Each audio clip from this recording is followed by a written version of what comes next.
Scott Heine. Scott Heine. Jadi Scott Heine ini adalah kepala polisi di zaman itu yang berhasil menangkap si Pitung gitu ya. Yang menarik tuh dia membeli ini sebidang tanah di Petojo yang akan menjadi cikal bakalnya Persija Jakarta. Problem Jakarta sekarang itu nggak beda dengan beberapa ratus tahun dulu. Akar masalahnya tuh nggak beda. Jadi minta maaf nih Pak Jokowi ya, Anda bukan yang pertama gitu ya. Pak Soekarno aja udah, anjir nih kota udah sumpah banget gue mau pindah.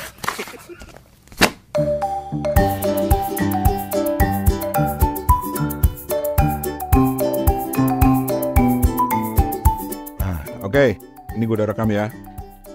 Oh, hari ini kita ngumpul lagi dan setelah kemarin ngobrolin bukunya Pak Heru alias Pak Van Linde, Harold van der Linde, yang Majapahit. Kali ini kita mau ngobrolin soal bukunya yang Jakarta. Sebenarnya buku yang Jakarta ini justru terbit lebih dulu ya, tahun 2020.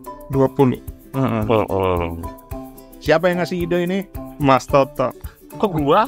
Lu Tok. Bukannya lu kan? Lah, kenapa jadi gua? Jadi oper-operan begini? Gimana?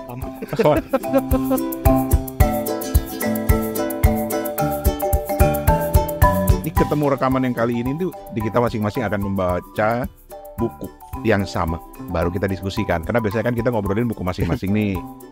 Sekarang kita baca buku yang sama dan kita diskusikan. Jadi kita mudah-mudahan dapat perspektif baru. Dan Toto rupanya lagi tertarik pada sejarah seperti halnya Steven yang memang sudah suka sama sejarah. Yuk, tadinya kita kan mau baca bukunya Yuval Noah Harari yang Nexus kan.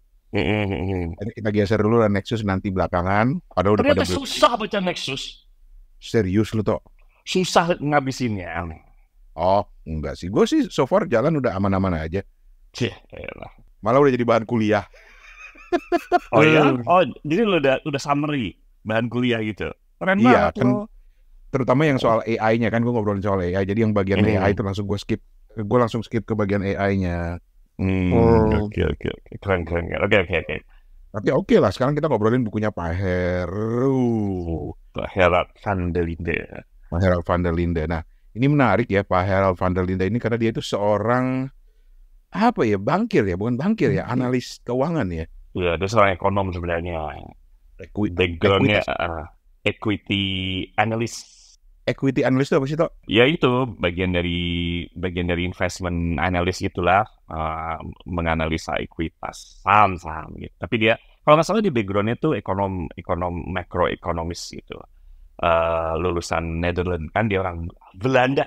Jadi dia masih ada keturunan VOC. dan benar ternyata ada ya. Ternyata gue nggak mengklaim sepihak. Kita ada bukti ya gitu kan. Jadi beliau tuh ternyata ada keturunan dari zaman VOC dulu gitu. Nanti kita bahas ya. Gitu. Tapi beliau itu fasih banget bahasa Indonesia ya udah ya. Keren gitu. Van, lu udah nonton obrolan dia sama Pak Gita Wirjawan belum? Udah nonton. Keren nih. Keren ya. Keren. Bahasa Indonesia juga keren. Dan pertama kali membayangkan, aduh sejarah Jakarta, apalagi yang mau diomongin sih dari Jakarta, paling zaman VOC terus segala macam. Tapi ternyata gue malah jadi kepincut dan jadi gue baca secara teliti banget gitu, karena ternyata menarik cerita-ceritanya dan berbeda dari buku sejarah lain yang pernah gue baca. Pak Harold ini mulai dari gue ya. Menurut gue dia itu menulisnya itu kayak bercerita gitu, dan yang gue suka banget adalah karena dia itu kayak nyomotin tokoh-tokoh dari zaman itu. Nanti kita ceritain deh gimana bisa dia dapetin ya. Tokoh-tokoh dari zaman itu yang dia pakai untuk menceritakan dari sudut pandang mereka gitu tentang Jakarta di masa lalu. Iya. Itu yang membuat gue menarik. Yang lebih gila lagi buat gue adalah rentang waktunya jauh banget. Jauh banget. Bahkan gue kaget begitu masuk halaman. Kan gue baru masuk bab terakhir tuh hari ini kan, pada saat kita rekaman. Kok ada di Purple? Ternyata dia ngulas sedikit soal konsernya di Purple di Jakarta yang rusuh, terus juga konsernya Metallica di Lebak Bulus. Wah gokil ini sih, gue bilang ini keren banget. Akamsi. Akamsi dia soalnya. Nggak tahu apa tuh Akamsi. Warlock. Oh, apa tuh Warlock? Akamsi itu anak kampung sini, Warlock tuh warga lokal. Aduh, lu kelamaan di Singapura lu ah. Bukan, kan kita salah satunya harus berusaha supaya kita tuh jangan bercandanya lokal. Jadi kita harus jelasin konteksnya. Kan itu pelajaran pertama penyiar radio. Padahal gue gak Betul. ngerti. Ya apalagi kayak Buku ini didengarkan di seluruh dunia kan ya. Oh iya benar. Takutnya kita ini kan jadi interlokal gitu humornya. Tapi oke, sebelum kita minta kesan awalnya dulu lah dari Toto sama Steven, ceritain sedikit dulu deh. Gue lupa nih, harusnya diceritain dulu. Jadi judul bukunya adalah Jakarta History of a Misunderstood City. Mudah-mudahan segera diterjemahkan dalam bahasa Indonesia karena ini bagus banget. Jakarta, sejarah dari sebuah kota yang terlupakan, gitu ya. Pengarangnya adalah Harold van der Linde.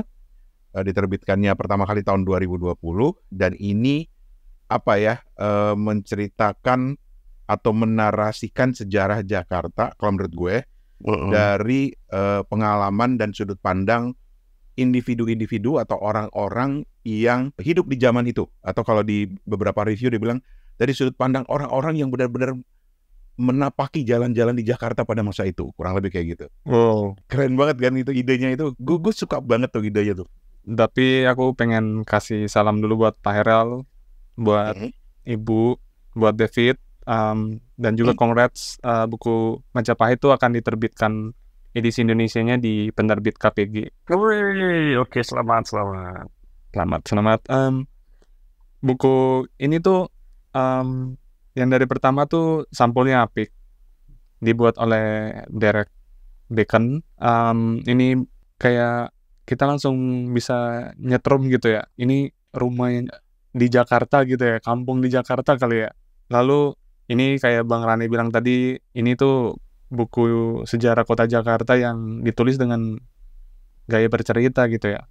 Jadi penulisnya cerita dari awal dia nyampe di Jakarta, bertemu calon istri, calon keluarga, sampai jadi anak Jakarta, dan ditulis rapi, memikat.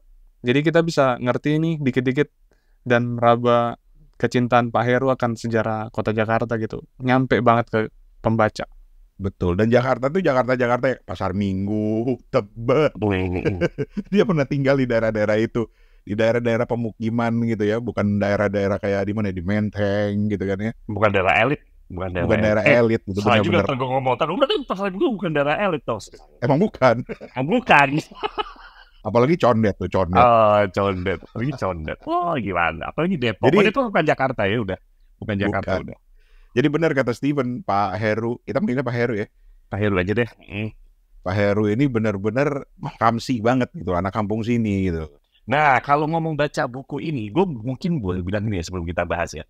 Buku ini tuh gini, buku ini bukan buku sejarah yang lu bisa harapkan untuk tahu sejarah detail tentang kota Jakarta dari rentang waktu yang tadi Rani bilang ya. Karena rentang waktunya tuh dari 1600-an loh. Dari VOC mulai masuk loh, dari mulai Belanda, mungkin waktu itu belum ada VOC. Dari belum ada VOC. Belum ada VOC gitu ya, makanya gue koreksi dulu. Nah sampai tahun 2000-an. Tapi lu mungkin heran, lu buku dengan tebal halaman segini masa bisa. Nah, gue cuma bisa mengilustrasikan. Jadi ibaratnya buku ini adalah biografinya Jakarta, tapi cuma camis begini. Kalau orang gitu ya, dia akan ceritakan masa SD, masa SMP, masa SMA, sampai masa tua. Tapi ini cuma begini. Di SD si Toto tuh kan suka main basket begini misalnya kayak gitu. Di SD Toto tuh kan suka ini main di kali gitu misalnya. SMP Toto tuh pernah ini ketemu si ini si itu si ini tuh gini. Gitu tidak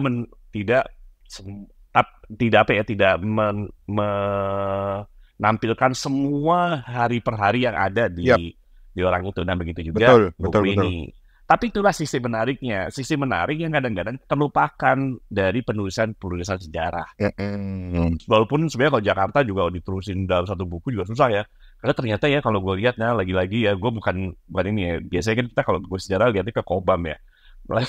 Halo Kobam. Kan kalau dulu kan kita halo Kobam gitu kadang. Kalau dulu kan halo Gramedia, halo Kobam ya. Misalnya kayak gitu, gue pernah lihat ada buku nama-nama asal-asal nama apa namanya? Jalan di Jakarta. Padahal itu bukunya. Ini memang susah sih untuk menuliskan yang tentang Jakarta. Tapi ada beberapa yang buat gue yang orang kecil tinggal di Condet gitu ya, terus di Jakarta, berdiri di Jakarta sampai SMA gitu ya. Baru kuliah gue kira di Semarang. Itu tuh memang ada beberapa yang relate sama gue. Nah, contohnya nih, kita mungkin bahas ya tentang Mr. Cornelis. Master kita bilang. Itu buat teman anak-anak tahun 80-an, tahun 90-an, tas sekarang. Itu udah tahu banget tuh kalau dari cerita ke Master. Ya Dan kan? buat anak sekarang yang nggak tahu Master itu di mana, Jatinegara tuh Master. Nah itu ada nggak dibahas nih. Itu ternyata ada ini ya, ada sejarahnya. Itu menarik sebenarnya. Yes, menarik banget. Terus nih pembabakan bukunya juga lah, biar teman-teman dapat gambaran juga ya. Karena banyak hal yang interesting, yang menarik yang akan kita obrolin gitu. Kayak misalnya, ya tentu saja dia di bab 1 itu dia mulai dengan bukti-bukti awal kehidupan manusia di Jakarta. Bab 2 itu menarik. Dia ngambil dari angle, makanya gue bilang sih storytellingnya bagus banget. Dia ngambil dari angle seorang perempuan bernama Trince ya bacanya ya, Trince bener Trince. ya. Nggak tahu, gue nggak tahu. Pak Heru minta maaf ya, saya nggak ngerti bahasa Belanda, tapi panggilnya Trince gitu ya. Dia datang ke Batavia itu awal tahun 1622 gitu. Dan itu dari sudut pandangnya Trince. Nanti diceritain deh gimana ceritanya Trince tuh menelusuri jalan-jalan kota Jakarta. Gue salut loh Pak Heru tuh bisa membayangkan kalau Trince dari rumahnya mau kemana lewatin apa yang dilihat. Itu gila buat gue. Itu kan ekstensif banget surveinya gitu ya, risetnya gitu. Terus bab 3 itu ekspansi Batavia ke wilayah sekitarnya. Kemudian bab 4 itu soal dampak negatif dari ekspansi ini, termasuk ada wabah penyakit misterius di tahun 1730-an dan kerusuhan besar tahun 1740. Masuk ke bab 5, ini ngomongin soal Captain Cook. Terus juga bagaimana daerah itu di Batavia itu menjadi tempat-tempat bermain bagi orang-orang the haves lah, orang-orang kayanya Batavia gitu. Terus bab 6 itu tentang kedatangan Inggris 1811 yang cuma beberapa tahun bertahan. Bab 7 ini favorit gue karena dia bercerita tentang si Pitung. Si Pitung. Tapi baca si Pitung ini ternyata agak beda ya dengan yang di film kan? Beda sekali ya dengan siapa itu namanya? Nanti kita ceritain deh. Gitu ya. Terus itu jadi dia bahas soal si Pitung gitu ya. Dan mulai munculnya gerakan-gerakan atau pemikiran tentang nasionalisme di Indonesia tuh ada di situ tuh ya. Si Pitung termasuk diantaranya kan, karena dia itu dikenal sebagai Robin Hood-nya Betawi gitu ya. Terus bab 8 itu tentang ketegangan ras dan kelas, seperti misalnya ada kasus pembunuhan Yohana Maitimo tahun 1916. Bab 9 tuh soal pengendalian massa di Jakarta pasca kemerdekaan Indonesia tahun 45. Ada yang kehilangan, ada yang di Purple tuh di bab 9 kalau nggak salah ya. Terus terakhir yang dibahas terakhir adalah tentang tantangan yang dihadapi Jakarta dan bagaimana kota ini mungkin bisa berkembang di masa depan, apalagi dengan Pak Heru sempat nyentuh soal mau pindah ke IKN lah segala macam, ibu kotanya gitu segala macam. Seru sih. Dan cuma ini nggak sampai 200 ya, cuma sampai 199 halaman. Yes, cukup ringkas. Iya benar, makanya benar kayak kata Toto. Dia memang risetnya gila-gilaan, storytellingnya bagus, tapi memang tidak menyentuh langsung menggali lebih dalam lagi gitu. Tapi itu udah cukup buat gue untuk bisa memahami bahwa Jakarta seperti ini ya. Kenapa banyak kanal? Ternyata kanal-kanal yang lewat di daerah Gajah Mada itu dibangun untuk kepentingan satu orang. Untuk membawa dari pabrik dia, produk apa gitu gue lupa ya. Dari pabriknya gitu loh. Kan gila gitu loh. Dan di situ juga kita bisa tahu bahwa Jakarta itu memang struktur tanahnya nggak bagus. Jadi dari dulu tuh ada banyak masalah. Iya betul. Jadi kalau baca ini sebenarnya benang merahnya tuh gue bilang, ternyata sesuatu yang kita diskusikan sekarang masih ada, ternyata di zaman Belanda dulu ya, zaman kolonial ada tuh udah ada. Pertama adalah Jakarta tuh memang tanahnya rendah ya. Jadi banjir itu wajar banget terjadi di Jakarta gitu. Dan lu bayangin ya, boro-boro Jakarta sekarang dengan populasinya sekitar berapa sekarang? 6 juta, 7 juta, mungkin lebih ya, 10 juta. Terus kalau siang berapa gitu katanya sampai ini, karena dari Greater Jakarta masuk ke Jakarta buat kerja. Nah, di zaman segitu aja, urusan banjir itu udah jadi masalah gitu kan. Makanya Kali Ciliwung juga dibikin kanal, segala macam. Terlepas dari Anu tadi bilang tuh ada juga urusan pribadi bikin kanal. Tapi pada dasarnya, Belanda zaman dulu juga udah mulai bikin karena memang problemnya pertama adalah banjir ya itu. Jadi wajar kalau sekarang apalagi populasinya lebih gila, lebih padat ya, kalau tambah banjir ya bukan sesuatu hal yang baru gitu.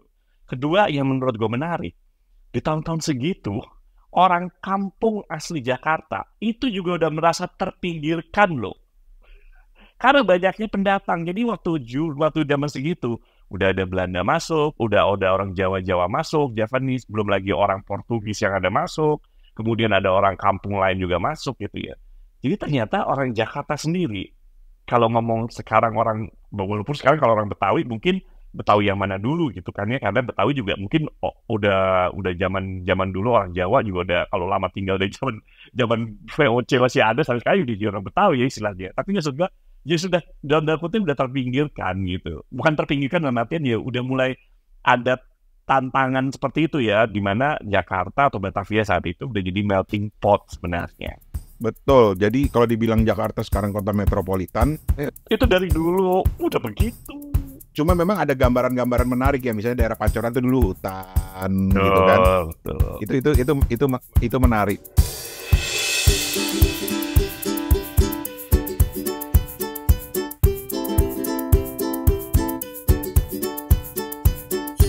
Gue ngebayangin loh beliau itu risetnya gitu loh.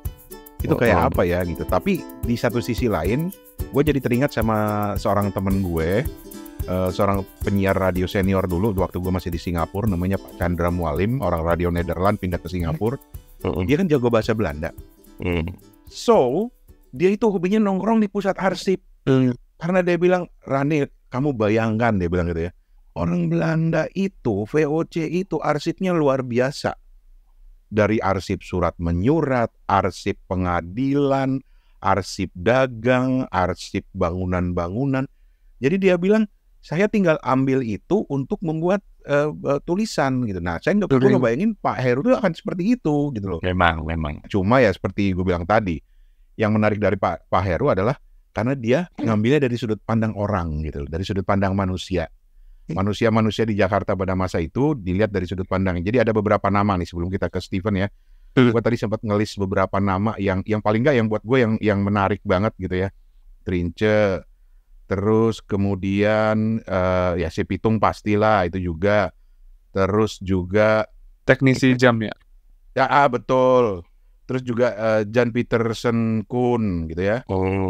Cornelis Senen, Master Cornelis gitu ya. So Bengkong yang ternyata sangat berpengaruh. Dan ada fakta menarik bahwa ada satu masa ketika ternyata golongan masyarakat Cina itu jauh lebih besar dari masyarakat Belanda di Batavia. Kemudian ada François Valentin, ada Barbara van der Linde yang ternyata adalah nenek moyangnya Pak Heru. Ada si Pitung tadi, ada kalau ini Toto hafal nih, Scott Heine. Kalian Inlander. Pertama kali gue baca ini Scott Heine, yang terbayang adalah mukanya Hamid Arif. Jadi Scott Heine ini adalah kepala polisi di zaman itu yang berhasil menangkap si Pitung gitu ya. Iya, betul. Kalau di bukunya kan disebut dia dedikasinya menangkap si Pitung, padahal mah dendam gua rasa. Padahal sih emang kejadian nggak ada pendapat gitu kan. Terus juga bahas soal Douwe Dekker, menarik ya. Douwe Dekker, Multatuli, terus juga banyak tokoh-tokohnya gitu. Jangan lupa ada tokoh sentral juga yang menurut gua harus di ini, yaitu yang kita ngasih tugas ke Steven. Iya. Siapa Steven? Nico Hong. Kapitan Nico Hong ya bacanya gitu ya. Jadi seperti Rani tadi bilang, ada satu ketika masyarakat golongan Tionghoa gitu ya, Tionghoa itu besar dan memberontak. Padahal dia sih sebenarnya bukan ya, dia dituduh aja gitu. Niho Kong. Dituduh memberontak gitu. Makar. Pemberontakan makar. Padahal sih enggak kayaknya. Cuma dia keseret aja gitu kan. Nah terus kalau zaman dulu itu kan dihukumnya dibuang ke Ambon. Beliau itu makanya gue bilang jejak dia di Ambon jadi apa begitu dia. Gue curiganya Steven keturunan gitu. Keturunan beliau gitu kan. Bukan kayaknya. Jangan-jangan itu yang toko Satria Buku sekarang itu dulu rumahnya dia tuh gue. Aduh, ini ketika disuruh nelusurin tuh terus lihat ceritanya tuh aku Google kan, dan kayaknya nggak ada jejak dia kemana di Ambon gitu. Jadi kebanyakan mungkin kisah-kisah perjuangan, kisah-kisah waktu dia di Batavia aja sih yang diterbitin sama Kobam gitu. Nihil, pencariannya nihil. Jangan-jangan dia ke Ambon, jangan-jangan dia nyangsang di mana gitu kan, kita nggak tahu juga kan. Iya, nggak sampai Ambon. Karena zaman dulu kan dia, kenapa orang dibuang ke Ambon, dibuang ke, bahkan zaman Soekarno, zaman Belanda dia dibuang ke mana? Ke Banda. Ke Banda aja kayaknya udah jauh banget. Iya, jangan-jangan dia malah ini yang buka usaha jualan nasi kuning sama ikan tongkol pertama ada di Ambon. Tapi oke, apa yang poin lain yang menarik dari buku ini, Van? Yang menarik karena gini, gua sama Toto relatif bisa relate dengan Jakarta. Toto mungkin lahir di Jakarta ya. Gue lahir di Solo gua. Cuman umur 3 tahun gue udah di Menteng. Gue anak Menteng gue gini-gini. Anjir, anak Menteng, temannya Obama. Iya, Obama juga Menteng dalam gitu. Jadi Toto kalau bilang lu anak mana? Anak Menteng dalam. Sementara gue mungkin sekitar kelas 5 baru masuk Jakarta gitu loh. Nah kalau Steven ini dia nggak punya relasi secara khusus dengan Jakarta. Tapi apa yang membuat lo tertarik sama cerita soal Jakarta ini, Pan? Yang pertama kan karena kita baca bareng dan kayaknya bukunya Pak Heru nih. Karena disuruh Toto. Iya. Setelah kita Majapahit yang penulisannya tuh keren amat ya. Storytellingnya tuh bisa bikin kita jadi jatuh cinta sama sejarah gitu ya.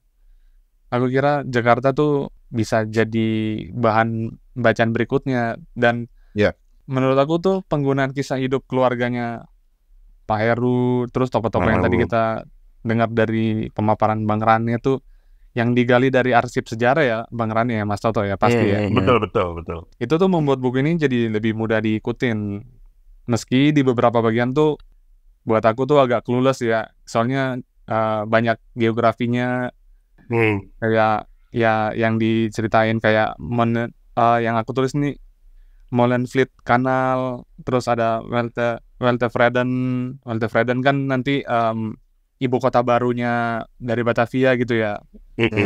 Aku lihat di buku sejarah 400 tahunnya Susan Blackburn itu nanti. Tapi buku ini tuh tetap asik, tetap enak untuk diikutin.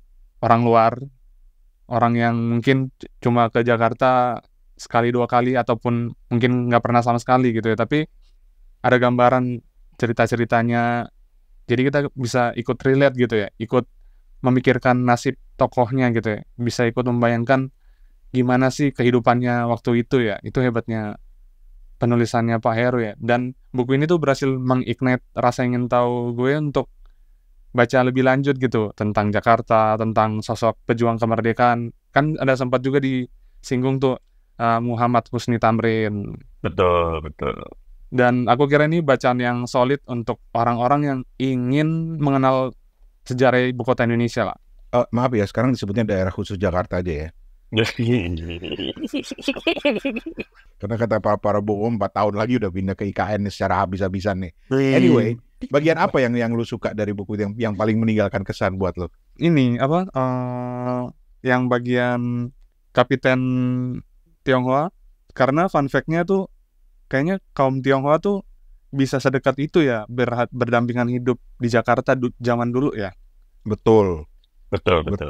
Itu yang agak-agak amazed juga sih. Dan yang lainnya ya hampir semua suka karena memang pembabakannya tuh cukup baik ya, mengantar kita untuk ngerti step by step majunya sejarah Jakarta ya, Bang Rani ya, Mas Toto ya. Betul.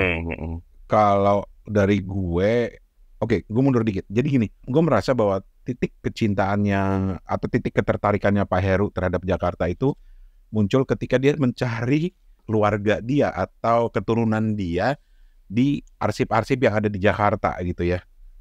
Dan disitulah ketemu beberapa tokoh, beberapa nama yang belakangnya Van der Linde juga gitu. Nah itu menyenangkan sekali. Tapi kemudian dari situ dia menggali-gali lagi arsip-arsip gitu kan ya. Kayak misalnya pernikahan gitu kan. Yang kita baru tahu nih bahwa ternyata di zaman itu kalau lo mau nikah lo harus dapat persetujuan dari Jan Peter Schoon. Siapa itu Jan Peter Schoon? apa ya, petingginya dulu lah di zaman itu gitu ya. Jadi gue bayangin gini loh, dia berbekal pada peta tua Jakarta, kemudian informasi yang dia dapat dari Trince, dia kan sempat ada namanya itu di akte soal pengadilan waktu dia mau cerai, soal akte perkawinan, kedatangan dia di Jakarta itu mungkin dia kait-kaitkan sehingga dia bisa ngebayangin nih, oh dia Trince punya rumah di sini nih. Jadi kalau dia mau jalan tuh dilihat petanya tuh, misalnya dia akan melihat rumah-rumah bergaya Belanda di sepanjang kanal gitu ya. Terus juga dia akan melihat ternyata di sekeliling dia itu banyak orang Tionghoa lalu lalang gitu ya. Dan juga masih lokasi-lokasi konstruksi karena waktu itu kan masih dalam pembangunan gitu ya. Terus juga bagaimana jumlah orang Tionghoa di zaman itu melebihi orang Belanda. Bahkan sampai ada yang bilang tanpa orang Tionghoa Batavia bukan apa-apa. Dan benar kata Steven, pengaruhnya itu luar biasa besar gitu ya. Terus juga bagaimana kemudian Trince nikah dengan, gue lupa siapa, Floris kalau nggak salah namanya gitu. Dan dia membangun rumah atau menemukan sebidang tanah di daerah Ciliwung gitu, terus mengubah rawa di Ciliwung itu jadi perkebunan. Bahkan nih ya, yang gue suka banget, gue sangat tertarik dengan tokoh Trince ini dan jadi penasaran siapa dia gitu ya. Dia itu misalnya digambarkan oleh Pak Heru kayak kehidupan sehari-harinya itu dimulai dari pagi, terus dia bangun sebelum fajar, terus para tukang kayu dan pekerja konstruksi itu sedang memulai shift pertama mereka, terus Trince udah bisa melihat tuh suasana di Jakarta gitu ya, ketika dia berjalan menuju kayak ada kayak istana atau apa yang sedang dibangun di daerah sana di sepanjang kanal. Bahkan katanya dulu Jakarta itu udaranya sejuk banget. Gila ya, ada saat di Jakarta udaranya sejuk gitu ya. Terus bagaimana tukang-tukang itu sarapannya itu makan bubur nasi encer dengan ikan asin gitu. Terus bagaimana Trince itu akhirnya kepincut sama culture setempat, misalnya dia udah mulai nyiri gitu kan ya. Terus juga ada kutipan yang menarik misalnya, lu jangan banyak makan nasi, kalau pagi-pagi lu bisa bikin buta. Gue justru suka detil-detil gitu loh, kepercayaan. Dalam hati gue bilang, kok nasi bisa bikin buta? Mungkin karena menyebabkan diabetes kali ya gitu loh. Jadi hal-hal kayak gitu yang wah ini seru banget, sampai benar-benar dibayang. Gue sampai bisa ngebayangin Trince itu lagi jalan pagi-pagi menelusuri kanal di Molenfleet ya. Molenfleet itu kan daerah ini sekarang ya, Gajah Mada Hayam Wuruk itu kan memang ada sungai di tengahnya, atau ketika digambarkan Weltevreden itu sebagai pusatnya orang Belanda. Weltevreden itu mungkin sekarang itu sepanjang daerah kita Museum Gajah itu loh. Ya dari dulu emang udah jadi pusat ya, karena di situ kan sekarang jadi pusat pemerintahan kan. Jalan Merdeka Timur, Merdeka Barat gitu kan, Merdeka Selatan. Wah gokil tuh, gue bilang ini keren banget. Kalau menurut gue sih itu gitu. Kalau gue juga lihat, walaupun buku ini ya seperti lu bilang ya dicuplik sana sini, tapi ada benang merah yang juga bisa gue pahami. Dan ketika membaca atau mencoba memahami memahami sosiologi masyarakat dari zaman ke zaman. Contohnya misalnya kita suka bilang bahwa masyarakat modern tuh bebas banget gitu ya. Ternyata kita tahu bahwa zaman dulu itu yang namanya norma-norma kesopanan, norma-norma agama lah gitu ya. Itu kalau kita kan, kalau misalnya gue orang Islam nih, kadang-kadang kita selalu bilang orang Islam itu taat banget gitu ya, nggak boleh berhubungan, nggak boleh tidur sebelum nikah gitu kan, nggak boleh ada hubungan pranikah gitu. Loh, pranikah di zaman-zaman segitu, orang dengan agama yang kuat gitu ya, seperti misalnya non-Islam juga gitu ya, non-Muslim gitu ya, yang dalam hal ini orang Belanda gitu ya, itu juga menghukum mati orang yang melakukan hubungan pranikah loh, gitu. Diceritain di sini, gitu. Jadi keren banget nih kayak gini nih. Zaman dulu tuh orang mau norma-normanya kuat banget gitu kan ya, bahwa norma-norma kesopanan kayak gitu-gitu masih ada. Dan memang nggak secara detail disebut, tapi kita bisa lihat, ternyata gitu ya, zaman dulu tuh memang orang tuh strict banget ya terhadap norma agama ya gitu. Terus tentu tentang sosiologi masyarakat. Kita tahu ada pemberontakan siapa namanya tadi, Elberfeld ya, Peter siapa yang akhirnya dibunuh dengan cara apa namanya, badannya robek dengan satu kuda yang sebelah ya itu sama Kartaneria gitu ya. Nah, tapi kita bisa lihat ya bahwa ternyata kalau ngomong Indonesia ada zaman kolonialisme, ternyata hubungannya itu nggak sehitam putih yang selama ini kita bayangkan gitu. Kalau kita baca sejarah gitu kan ya. Artinya gini, orang Belanda masuk ke Indonesia menjajah, ya oke, kan. Tapi nggak bisa kayak gitu juga, karena ada hubungan timbal balik juga antara orang-orang kita sendiri gitu. I.e. ada feodalisme yang juga digunakan oleh Belanda gitu. Ya kan, buktinya yang ngasih tahu tentang adanya rencana pemberontakan itu siapa? Ya orang-orang pribumi sendiri gitu. Yang juga ya, gitu kan, yang ya kan karena mereka juga ada hubungan timbal balik, lu dipekerjakan oleh Belanda, lu juga dibayar gitu kan. Kemudian juga kita di sini ada disinggung dengan adanya Dendels masuk yang coba membangun jalan raya pos yang kita tahu akhirnya jalan raya pos ya Anyer Panarukan ya kalau kita bilang, betul gak ya? Itu juga hubungannya ternyata udah hitam putih. Kita selalu bilang bahwa ada orang yang akhirnya disuruh dikerjakan paksa, belum tentu juga, karena Dendels juga pada suatu ketika kehabisan duit katanya, dia nggak bisa ngebayar tuh buru-buru. Ternyata orang-orang juga dibayar, cuman memang ada landlord lokal yang dia pengen menjilat juga gitu ya, penguasa kolonial. Akhirnya dia mempekerjakan orang-orang itu tanpa dibayar. Jadi ya, tapi nggak di buku ini mungkin ya. Tapi gue cuman ini. Tapi ternyata hubungannya tidak hitam putih seperti itu. Tidak hubungannya seperti lu penjajah, gue di pekerjaan paksa. Nggak selalu begitu gitu. Hubungannya tuh ya ada orangnya pengen kerja di Belanda. Akhirnya nanti kalau tadi Rani sama Steven nyebut tentang adanya Muhammad Rashid Tamrin, kita akhirnya tahu banyak di golongan kita ketika kita berjuang untuk kemerdekaan itu juga ada golongan yang pengen golongan dari sisi parlementer, berjuang lewat parlementer. Ada juga dari sisi gue nggak percaya sama parlementer, itu parlementernya Belanda, mungkin gitu kan. Ada yang memberontak seperti itu, dan ya itu sisi yang sebenarnya menarik gitu, karena nggak selalu akhirnya sejarah itu nggak selalu hitam putih. Itu yang menarik sebenarnya. Dan Van der Linde itu mencoba membuat ini dia masukkan gitu ya, bukan berpretensi untuk sebagai tokoh ini sebenarnya penting banget untuk sejarah, enggak, tapi untuk mungkin memberikan warna bahwa ini loh kehidupan masyarakat saat itu. Kok gue hilang ya ininya ya, advertisement-nya dia. Ada orang yang kalau nggak salah ini ya, Jan Pondap, benar nggak sih? Betul, 116, halaman 116, iya. Kalau nggak salah dia tuh melihat ada beberapa orang namanya ini, dia muncul di iklannya nih. Nah, akhirnya iklan terakhirnya di sini. Nah, setelah itu kita nggak tahu di orang itu kemana. Kan menarik menurut gue. Gila ya? Coba lu pikir deh. Gila kan? Coba lu pikir deh, ada orang namanya Toto gitu, buat selalu advertisement, berarti kan gede tuh bisa. Tapi tiba-tiba hilang, nggak ada lagi. Ini orang siapa, nggak pernah terlihat dalam catatan sejarah, dan mungkin nggak penting juga gitu. Tapi kan menarik gitu dia melihat dari sisi itu ya gitu.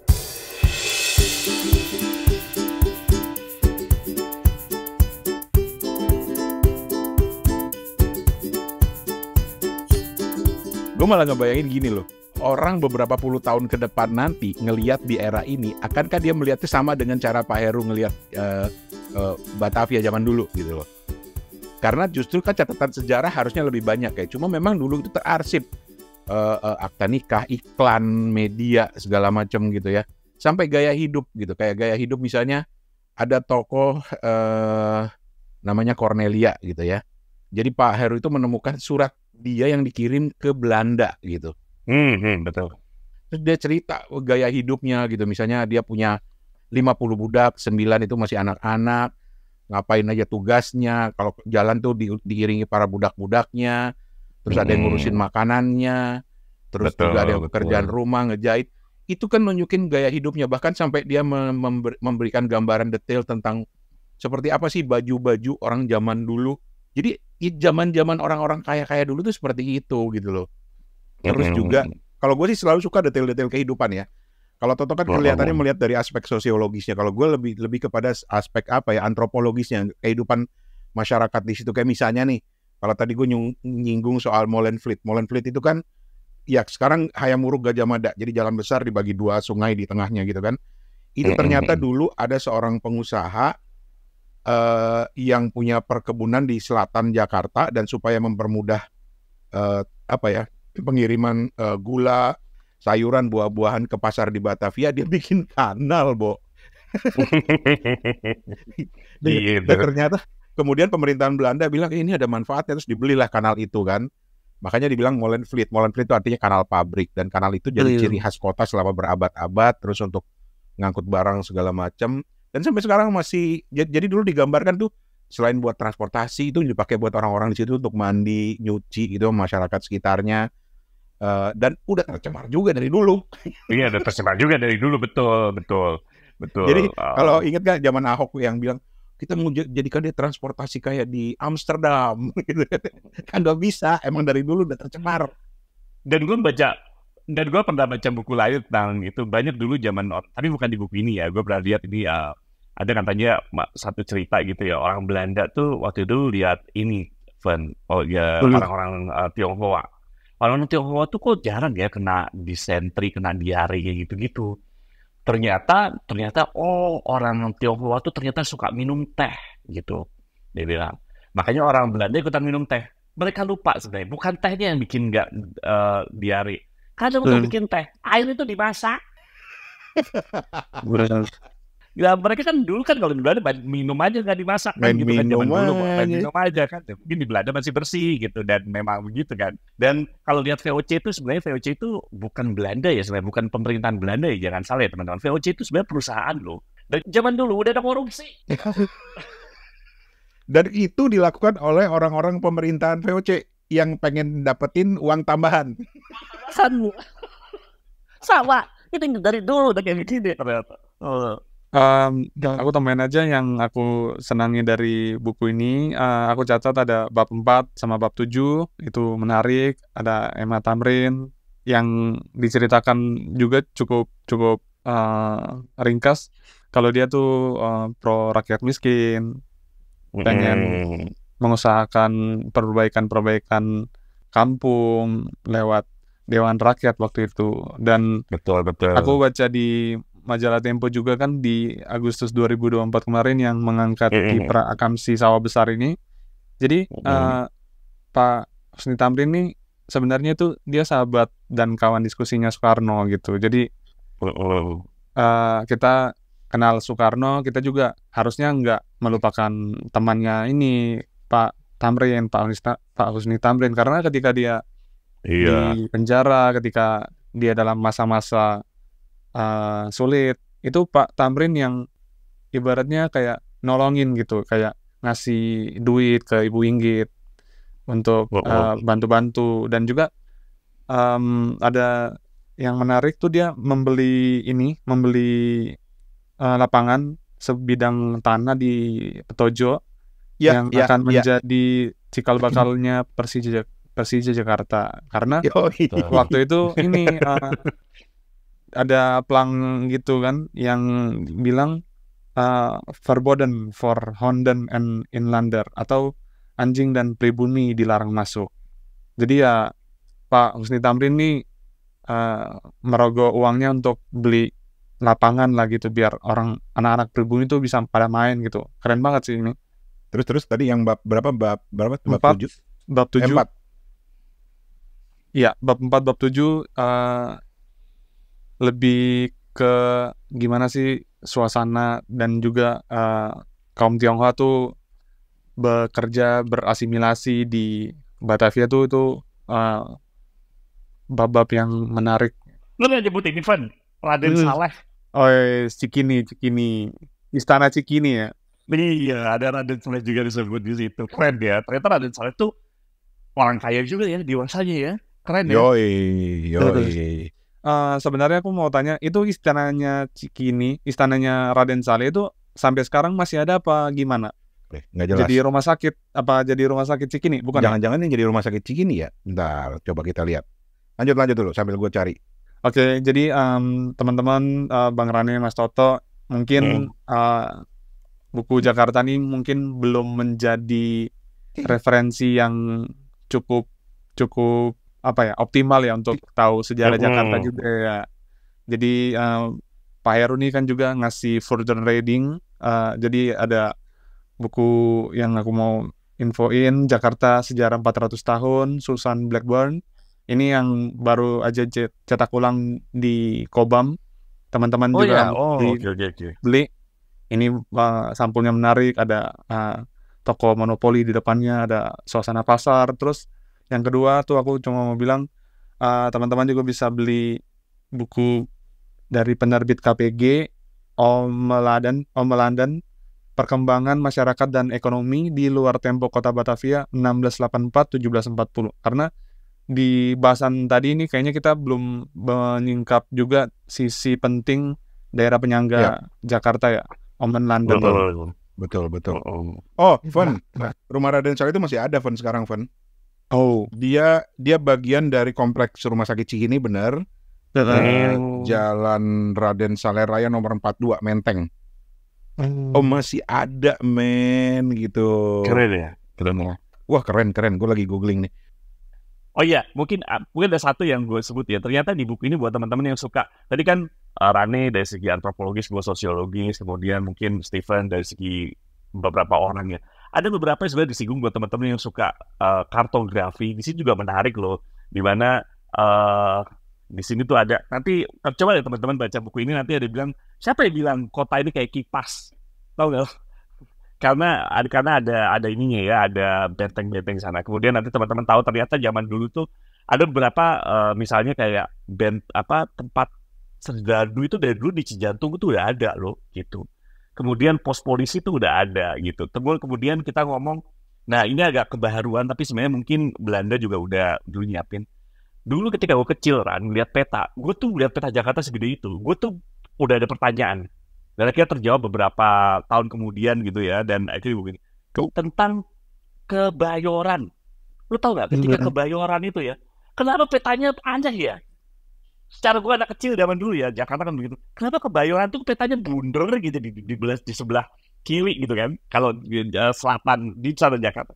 Ternyata kita tahu bahwa Kebayoran itu adalah, kalau sekarang gitu mungkin ya, konteks sekarang, itu adalah kota baru yang disiapkan buat para pegawai-pegawai Belanda zaman dulu. Karena waktu itu Belanda Jakarta udah mulai agak sumpek. Tapi udah agak kebaruan ya maksudnya.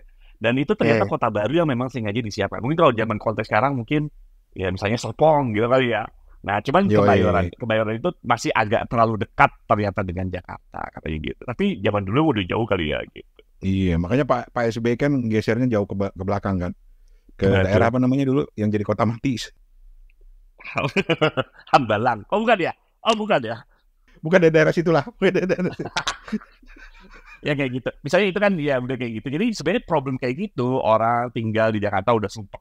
Lu tahun 45 orang udah bilang Jakarta sumpek, akhirnya mau bikin kota baru. Lu bayangin. Jadi kalau sekarang orang udah mau bikin kota baru di mana-mana, balik lagi ya Ran ya, problem Jakarta sekarang itu nggak beda dengan beberapa ratus tahun dulu. Itu yang benar-benar gitu. Kalau kok nggak beda ya, ternyata permasalahannya, akar masalahnya tuh nggak beda. Dan bahkan dari zaman presiden pertama Pak Soekarno itu udah menyadari Jakarta tuh udah sumpah. Lucu ya. Jadi minta maaf nih Pak Jokowi ya, Anda bukan yang pertama gitu ya. Soekarno itu udah mulai bahkan melihat Palangkaraya, men. Zaman segitu ya.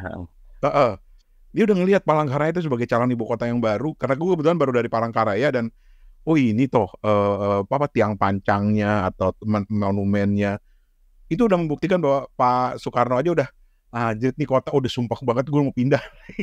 Padahal kalau teman-teman konteks zaman sekarang, coba deh lihat foto-foto Jakarta tahun 60-an. Lebihan lah foto-foto Jakarta tahun 40-an.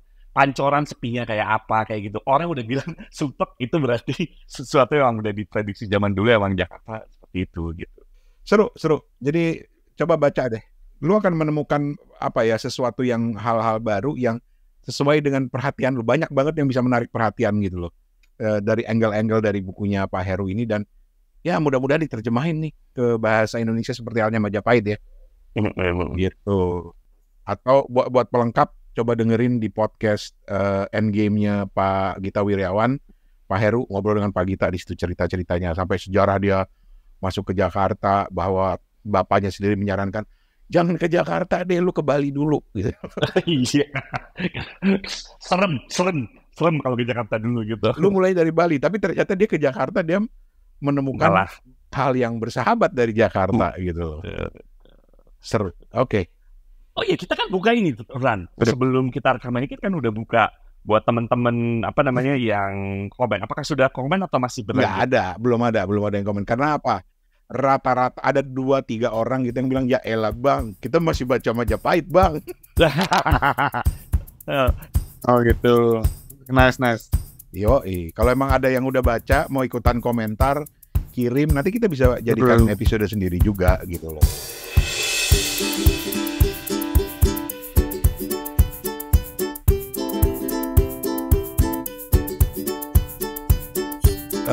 Sebelum ditutup, Van, lu lagi baca apa lagi lanjutan nih?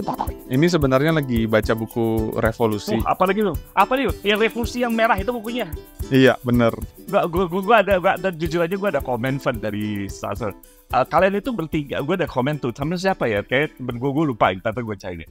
Kalian itu kalau Steven setiap kali nyebut buku, kok yang lain langsung tahu bukunya sih gitu. Iya, karena kita setiap kali menyambangi toko buku sebenarnya. Jadi kalau Steven tadi bilang lagi baca Revolusi, gue udah tahu tuh buku tebel karena udah sempet gue lihat. Emang.